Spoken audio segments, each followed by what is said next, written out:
Alright, so in this video we're going to talk about how to set up your colonists and what supplies to bring with you and that sort of thing. So we've already generated our world, we've selected where we want to place our colony, and now we just need to select who we want to bring and what kind of supplies. So you got some pre-made profiles here, not super useful for the beginning player because they're kind of complicated. So we'll just hit prepare for the journey carefully. And so you see here you get 7 dwarves to start out your colony with, and we got 400 points with which to buy skill points for them, and if we hit the tab key, to buy our items. So we'll start off with the dwarves, and the first thing you want to do is for your first 3 dwarves, you want to hit the right arrow, go over here to where it says not a miner, and hit the plus key to raise them up to a proficient miner. So you can't go lower than 5 and you can't go higher than 10 when starting out.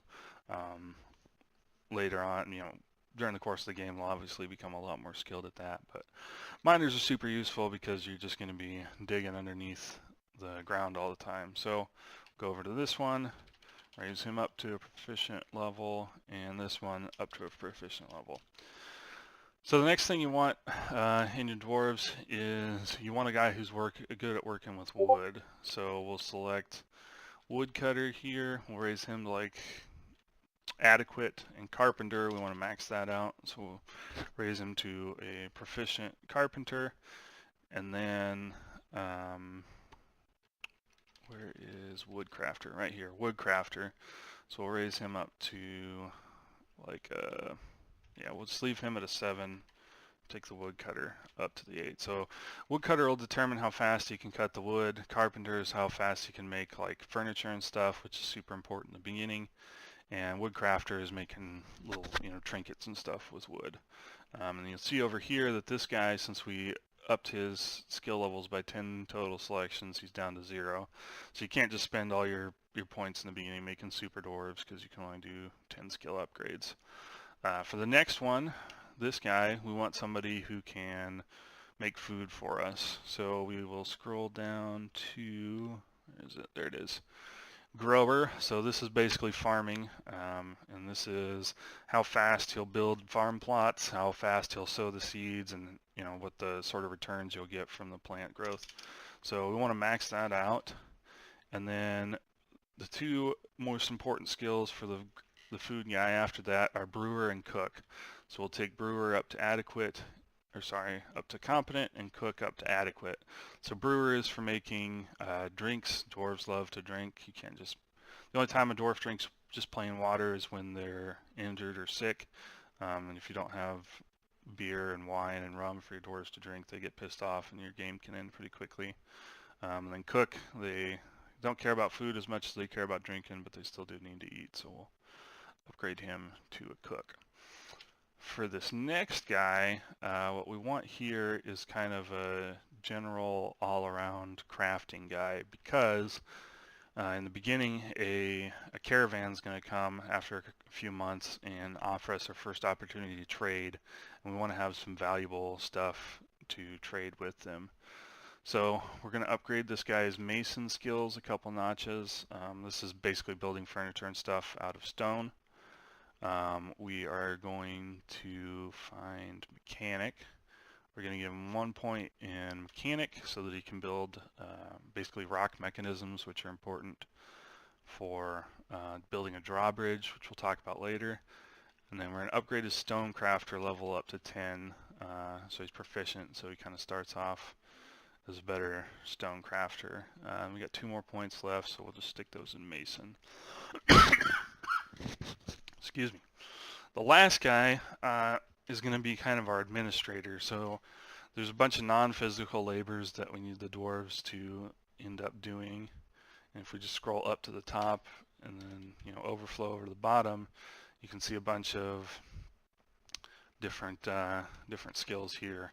So what we need is a guy who can manage the dwarves' work orders properly, a guy who can manage the books properly and keep track of our inventory of everything, and then a guy who can get us good prices for when he negotiates with the trade caravan.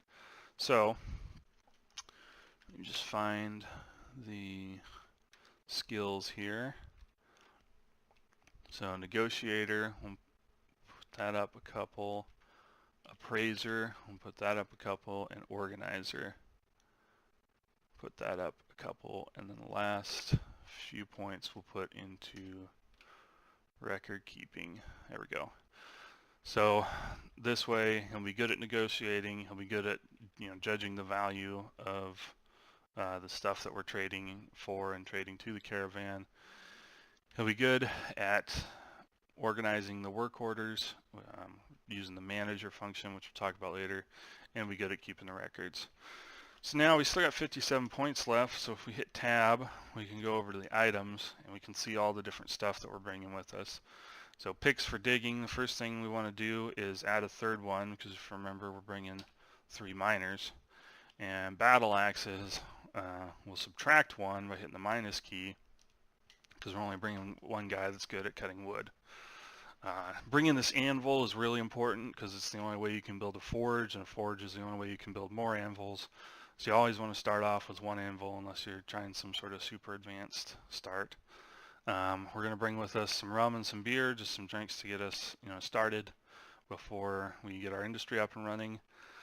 Some seeds for different plants we can grow, plump helmets being kind of the potato of the dwarf world, and that they can be cooked and brewed into different drinks, and they grow pretty fast and easy. So this is kind of our our bread and butter. So we'll raise this up to 9 so we can do a 3x3 plot of those later. The rest of these don't matter as much. And then we're going to bring some meat in the form of chopped sheep liver and a banded knife fish, which I'm not even sure what that is, but it's meat. And then we'll bring some plump helmets to get our cooking started, so we don't have to wait for our first crop to come in. Some thread, cloth, bags, and ropes, which are all important for different things. Thread for stitching up wounds, cloth for bandaging wounds, bags for putting things like seeds in, etc. Here you'll see quivers. So we didn't bring any guys that are trained in military, because it's extremely unlikely that you'll need them before you get your first few batches of migrants. So we'll hit the minus key and get rid of those.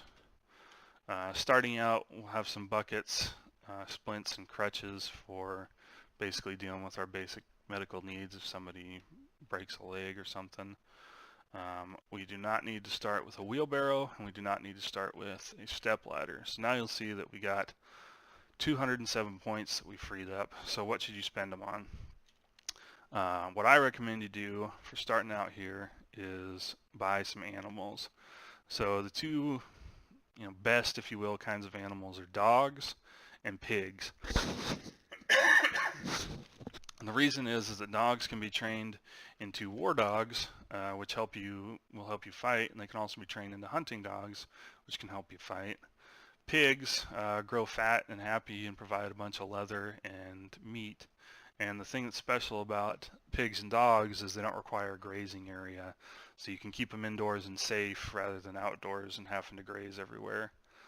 Now that said, there are benefits to taking other animals like cows and sheep and stuff, in that they can be sheared for wool, but they do have to graze outside. So in the interest of simplicity, we're just going to take pigs and dogs starting out. So here is a sow, right? It's a female pig. We'll hit the plus key and get ourselves like 2 of those. And we need a breeding animal, so we'll take 1 male boar, and then we'll take 1 male dog and 2 female dogs, and then we're left with 6 points. So we'll just go, let's see, what can we spend it on? We'll just bring some more plump helmet seeds.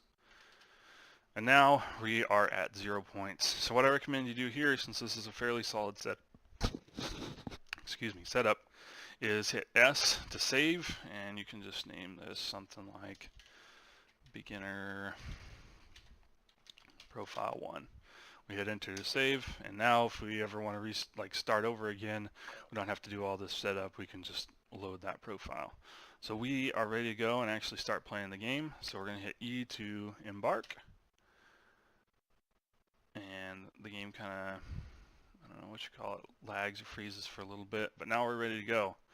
So it tells you a little story here about basically, you know, you're here, you don't have very many supplies left, but you're ready to rock and roll. And that is how you set up for an embark.